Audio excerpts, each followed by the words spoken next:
Hey, welcome back to another episode. Today, as we talked about in the last episode, procrastination, we ended on a little downer.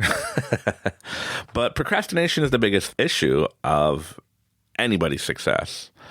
I live it. I'm still living it. You know, you always get those people that I know everything, but we don't actually apply it. Well, I'm trying to apply it as I'm learning it, as I'm talking with you guys, as we're talking about it, things that I've been through and whatnot. But procrastination, I know, is always going to be there, even more so than ever, because I notice people's attention spans, even mine, are going down in the sense of I used to enjoy watching, 20-minute YouTubes. Now, after like 5 to 10 minutes, you're like, oh, this guy's long. This is a long show. It's only been 5-10 minutes, though, but it feels like an eternity. So procrastination and people's attention spans are just going out the window. I don't know if it's just a new thing, a new trend, or we have so much at our fingertips that we see and get whatever we want right away. We get answers or whatnot. But yeah, like as much as you're all motivated to like, yeah, I'm going to be a millionaire. And you have your great idea, your $1 million idea, you put into action. Just a couple more minutes on TikTok. I don't want to miss what's happening. And then 3 hours later, well, I'll get to it tomorrow. That's the biggest one. So I'm going to use an example of my brother. I love the guy. He's older than my older brother. I come from a big family, but he's one of my older brothers, an amazing magician. As long as I can remember, like even when I was a kid, he'd do magic shows. I was like, wow. To the point where as I got older, when I was about 16, I started practicing magic and I wanted to do shows. And I started booking shows for my brother. And he always had excuses like, well, I don't have my license. Well, I have my license. In the province I grew up in, I got my license at 16. So, Or I was arranged like rides, or bus or public transit. And said, I nipped all your things in the butt. You're going to do some shows. So I booked shows for a whole month on Fridays, Saturdays. That's it. And he was making more money than he would if he was to work a 40-hour-a-week job. Cash money. And we got paid cash every night. So I kind of was like the agent, right? So I booked magic shows for us to do. He did the big tricks. I did the little tricks. And we get paid and we go. So he's like, okay, yeah, let's do it. Yeah, I need money. Yeah. So I booked shows after the first weekend. Well, he made more money than he would if he worked a full 40-hour week. And then after that, he's like, well, I got to get more magic tricks or I got to practice more because I feel like I made some mistakes, blah, blah, blah, blah. And then I was like, okay, well, you got 6 days before the next show, so get to it. Then the day comes around. I'm not doing it. I'm not ready. So in the end, I ended up doing the shows myself because I knew a lot of the tricks anyways. So I would perform the show. But I tell you this because he's an amazing magician, but he sells himself short. It all goes back to the previous episode of self-sabotage, right? He didn't believe he deserved that he was good enough. Oh, there's always people better than me. Oh, I seen this guy do the similar trick and it was performed better. Or, I just no confidence, right? And which brings you to like lack of confidence. Well, then you just like, oh, I'll do it next week, or we'll practice this year. I'll do it next year. And it was always like that. It was, well, when I get my license, and I have money to buy a nice suit. I said, look, who cares? I'll book shows. I'll get you there and I'll pay for nice clothes. If you need nice clothes, I'll pay for new tricks, performing tricks. Because when you practice all the time, the tricks get all dinged up and stuff. So, and I'll buy all the good stuff. And he's like, oh, well, another excuse. And I was just like, well, are we doing this? Like you could be David Blaine, right? Or you could be the next big magician. But if you're not confident and you keep on making up excuses or you procrastinate, then we're not doing this. And then, sure enough, we didn't do it. Years go by and then he gets all motivated. And I'm like, hey, I could help you. I'm a businessman. I want to make some money. And then, then excuses and procrastination. And don't get me wrong, I procrastinate a lot. Think of it this way. We're having an issue in our warehouse the last couple of days where the payment method we use is messing up. and all our customer information, so are the address books of all our customers that we bill, all gone, right? Disappeared. Magic. And, I call the company and tell them, hey, your processing is screwed up. Where's all my customer information? Oh, yeah, you're not the only one. 3 to 5 days. So I just left everything there yesterday. I'm like, well, I'll process all these orders tomorrow when they fix it. Then tomorrow came, still haven't fixed it. And I'm like, well, me getting all like, well, I pay them enough money for processing fees. I pay them all this. So like they should get it fixed. Like I'm not going to re-enter everybody's information again. It takes a long time. We got over 2,500 customers that we go through, and all their information saved on there. That's why I chose this platform, blah, blah, blah, all these things, right? So I'm like, well, I'll just do it when they fix it, right? Or, I'll get to it later, but I just don't want to do all that work because blah, blah. Well, you're procrastinating, bud. You don't want to do it. And I understand, like, I've been doing this for 20 years, like running my own companies, ups and downs, had employees, no employees, good employees, bad employees. You go through the rotation to the point where it's like, well, I shouldn't be doing the day-to-day. I shouldn't be doing this. I shouldn't be doing that. I should be successful. I should have this. Well, there's two things I realize.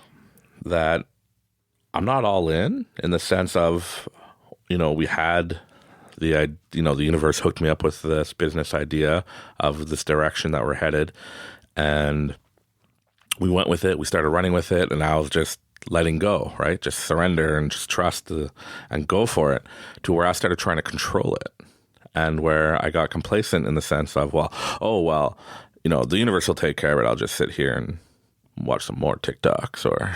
I'm going to invest in myself. I'm going to watch more motivational stuff. And then the day goes by and I did nothing useful. Well, it's kind of my fault.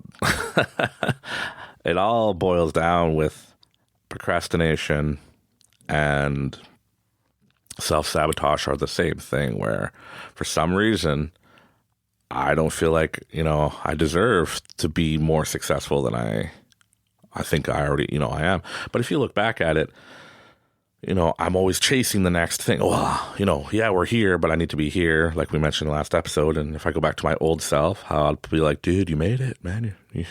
You always wanted what you want. You got 2 warehouses. You could have all these different opportunities you're working on. Some of them are self-sufficient, where I don't need to do anything but manage the websites and everything's just making money.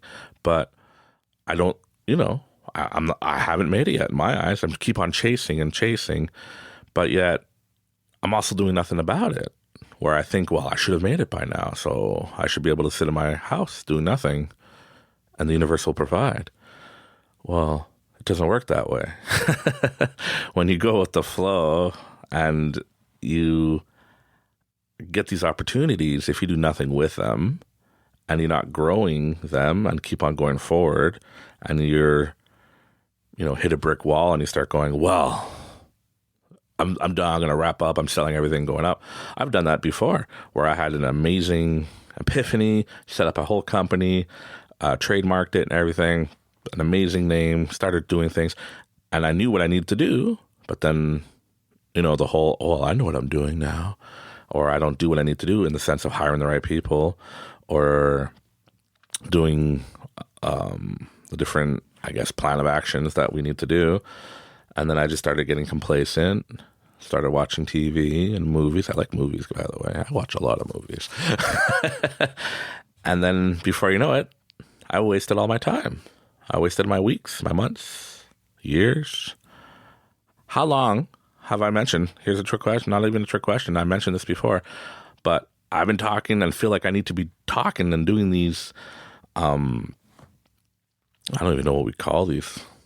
Talks, just talking, yip-yapping, podcasts or whatever for years. But I've been procrastinating so long that I know if I did it years ago, I'd be in a different place already. I'll be achieving what I know I'll end up achieving, which the goal is building that community, having, online and in-person shows where I'm talking and getting people motivated and just going through all the experiences I had and helping people, because I just see things and understand things where I know Just like everybody knows what's best for their neighbor, but nobody knows what's best for them. But if you ask your neighbor, he might tell you what's best for you. So you should listen, because being outside the box, you see and understand a lot more than when you're in the box. You don't see the whole picture, the whole world. Procrastination is a killer to anybody's success, motivation. Doesn't matter. If you just start getting your thoughts in your head and let them go with it, like, oh, well, it's easier if I do this. You know what? It's a lot easier if I just shut down my companies and go to work at a real job, as they say. I got job off right now, man. In 2022, job offers like crazy. There's not enough workers out there. I can get jobs for $40 an hour, $50 an hour, no problem. But it's not what I want. Do I want to work and have, in quotation, security? Or do I want to just grow my own and do what I want to do, which is help people? And the way I help people in my eyes, that I understand, is not only by talking now, is by finding the people that need help in sense of employment, and that I could see where, hey, they'd be a good fit for our company. Welcome to the family, and let's do this. So, yeah, it's hard. Like, even, I don't care if you talk to anybody that says, hey, man, I make millions, 4 or 5 millions. I'm happy, I'm content, blah, blah. I don't have any issues with, being lazy or anything. No, it's a motivation. You have to be motivated every day to focus on you. You cannot grow a company if you're not even going to grow yourself. You have to just be motivated, gung-ho, and hold that. And what I'm going to talk about in the next episode is how to motivate yourself, and tricks and things that I've used to keep me going and seeing the bright side, and stop procrastinating, and stop saying, well, it's not my fault. I'm not the one procrastinating. It's the VP over here, or it's this employee. Like, I keep on pushing them, but in this day and age, you can't push too hard. Stress leave, they'll take 2 years off and not come to work anymore. I got to stop blaming people and stop blaming things around me and take responsibility. That's one thing. You got to take responsibility for your actions. Yes, things aren't going the way I want it to go. I notice I could be more efficient in other areas, and as well as, maybe your staff or your business partners or associates or your partner who's working with you can do their part too, but you guys got to motivate each other and get things done. So yeah, I'm even procrastinating to wrap this up. Procrastination, friendly procrastination. So on the next episode, we're going to bring it more upbeat and teach you some tricks and different things that you can focus on, and give yourself some goals so you don't procrastinate as much as people do. But once again, thank you very much. This is Mike with Life Changers. Takes one day at a time. Hang in there.